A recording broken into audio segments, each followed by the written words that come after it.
Miami, principios de los años 80, la ciudad, conocida por su sol y playas, atravesaba una transformación que la cambiaría para siempre. En 1980, miles de cubanos llegaron a Estados Unidos a través del éxodo del Mariel. Entre ellos había familias que buscaban un nuevo comienzo, pero también personas que habían pasado por prisiones en Cuba y que se mezclaron en un entorno donde el crimen organizado ya estaba en crecimiento. La prensa los llamó Marielitos, y su llegada coincidió con el auge del tráfico ilegal de sustancias que llegaban desde América Latina. Miami se convirtió rápidamente en un punto estratégico. Los grupos que operaban en la ciudad, incluidos carteles extranjeros, comenzaron a encontrar en los Marielitos a nuevos colaboradores. Algunos de ellos se unieron a redes de contrabando, otros se dedicaron a actividades clandestinas en barrios enteros. La ciudad, que antes proyectaba una imagen de paraíso turístico, empezó a aparecer en los noticieros como un lugar marcado por ajustes de cuentas y actividades delictivas a gran escala. En medio de ese ambiente surgió un personaje que marcaría la historia criminal de Miami, José Miguel Batlle, apodado El Padrino. Batlle había llegado desde Cuba años antes y supo aprovechar la llegada de miles de Marielitos para levantar un imperio. Fundó lo que se conoció como la Corporación, una organización de estilo mafioso integrada por muchos inmigrantes cubanos, algunos de ellos exmilitares. La corporación funcionaba con una estructura muy parecida a la mafia italiana: jerarquías claras, códigos de silencio y un fuerte control sobre las zonas en las que operaban. Su actividad principal era la bolita, una lotería ilegal muy popular entre los cubanos, pero pronto se expandieron a negocios más amplios, incluyendo contrabando y operaciones financieras ilícitas.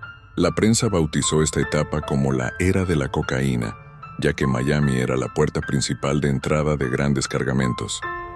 Los enfrentamientos entre grupos criminales eran noticia constante. Aunque la violencia estaba presente, lo más impactante era cómo estas organizaciones lograron infiltrarse en la vida cotidiana. Restaurantes, bares y clubes nocturnos eran usados para pactar acuerdos, mientras barrios enteros funcionaban bajo el control de estos grupos. Los Marielitos más peligrosos se convirtieron en piezas clave de esta red, ya que eran contratados como ejecutores de órdenes, cobradores de deudas o vigilantes en operaciones. Con el tiempo, la influencia de la corporación creció tanto que muchos decían que en algunos sectores de Miami nada se movía sin el permiso de Batlle y sus hombres.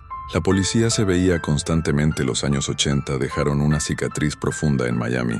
Lo que había comenzado como una oportunidad de libertad para miles de inmigrantes terminó mezclándose con redes criminales que aprovecharon la situación para fortalecer su poder. Pero aunque esa década fue turbulenta, los 90 traerían una evolución aún más sorprendente. La corporación dejaría atrás la violencia abierta para convertirse en una organización mucho más sofisticada, superada. Los códigos de silencio hacían casi imposible obtener testigos o pruebas sólidas, y mientras tanto, la ciudad se enfrentaba a una realidad contradictoria. Por un lado se vendía como la capital del turismo, y por otro, aparecía en los titulares nacionales como una de las urbes más peligrosas de Estados Unidos. En los años 90, Miami intentaba limpiar su imagen y dejar atrás la sombra de los años anteriores.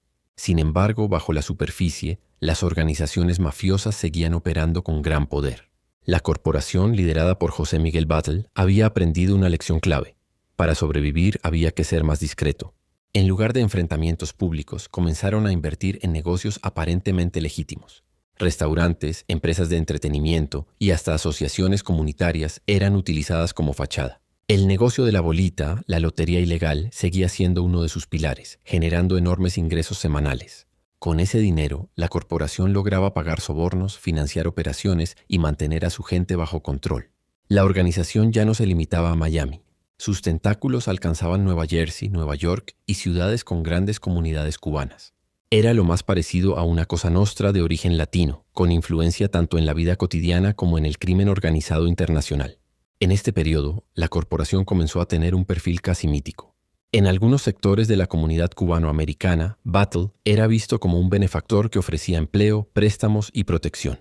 Pero detrás de esa fachada, el grupo mantenía la misma disciplina férrea de siempre. Nadie hablaba, Nadie rompía el código, y el que lo hacía simplemente desaparecía de la organización. La policía y el FBI seguían de cerca sus movimientos, pero los investigadores se encontraban con un muro de silencio.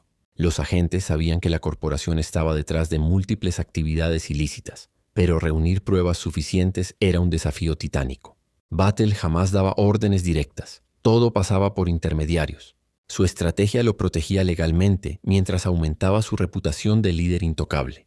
A medida que los años avanzaron, Miami fue cambiando. Los grandes enfrentamientos en las calles dejaron de ser la norma, pero la huella de los años 80 seguía presente. Los barrios que habían sido testigos de aquella época aún recordaban los días en que las noticias de crímenes y operaciones ilegales eran parte de la vida diaria.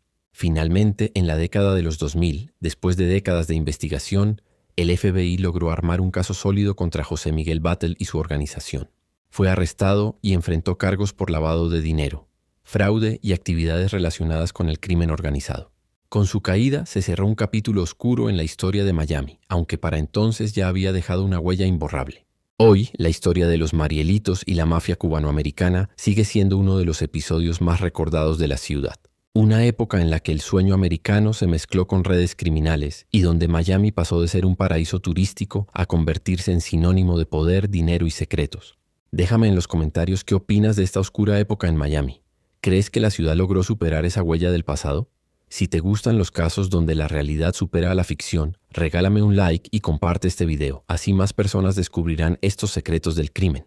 Esto fue Crims Oscuros, Voces del Silencio, donde las historias que pocos se atreven a contar salen a la luz. Nos vemos en el próximo caso.